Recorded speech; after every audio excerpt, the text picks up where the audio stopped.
Doctor are x. مفتی صاحب اگر جی ہر stream میں 2-4 ایسے کالر آ گئے تو آپ کو فیمس کر کے ہی چھوڑیں گے انشاءاللہ.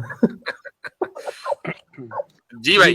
جی السلام علیکم ورحمۃ اللہ. وعلیکم السلام ورحمۃ اللہ. مفتی صاحب it's an honour to talk to you. ماشاءاللہ بہت بہترین استاد ہیں آپ, اور سب کو میری بارک طرف سے اللہ فیک. سلام.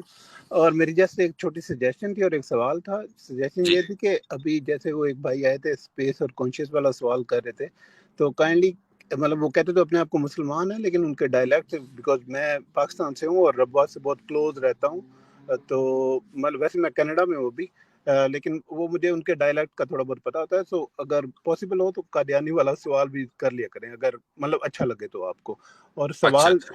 ہاں سوال یہ تھا کہ جیسے ہندوازم میں یہ لوگ ابھی مطلب مسلمانوں بیچاروں کی بہت مطلب ذرا حالات برے ہیں ہندوستان میں, جیسے کہ سننے میں آتا ہے, تو یہ واپسی کروانا چاہتے ہیں. تو ہمیں ملتا کیا ہے اس میں؟ مطلب یہ ہے کہ ہمیں گائے کا گوبر, موتر, اور اس کے بعد جو یونی اور لنگ کی پوجا ملے گی, جبکہ اسلام میں ہمیں مطلب اس کے اپوزٹلی کیا ملتا ہے اگر یہ لوگ اسلام میں آئیں تو؟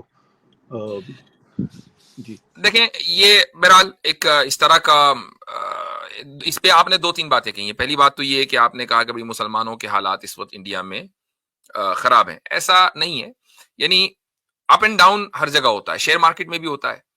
تو بعض مرتبہ ایسا ہوتا ہے کہ حکومت کچھ قوانین ایسے بنا دیتی ہے یا کچھ لیڈروں کی زبانیں تھوڑا لمبی ہو جاتی ہیں کہ جس سے مسلمانوں کے جو عام نوجوان ہیں وہ سمجھتے ہیں کہ یار تھوڑا یہ جو لوگ ہیں یہ ہمیں بلی کر رہے ہیں. تو یہ ایک وقتی فیز ہوتا ہے اور وہ پھر گزر جاتا ہے.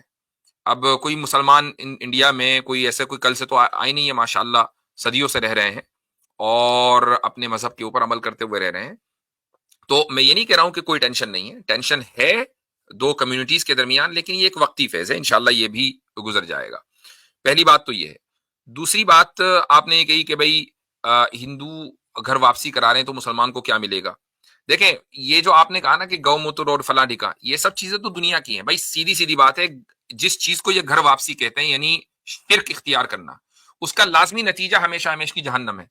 اب اس کے بعد اس سے پہلے گائے موتر مل رہا ہے کہ گوبر مل رہا ہے کہ کچھ بھی مل رہا ہے, وہ تو دنیا میں ہے, ٹھیک ہے, لیکن آخرت کی تباہی جو ہے, جو ہمیشہ ہمیشہ کی تباہی ہے, سب سے پہلی بات تو یہ ہے. اور ایک آدمی جو اسلام قبول کر رہا ہے, سیدھے راستے پر آ رہا ہے, سب سے پہلی بات وہ سویلائزڈ بنتا ہے.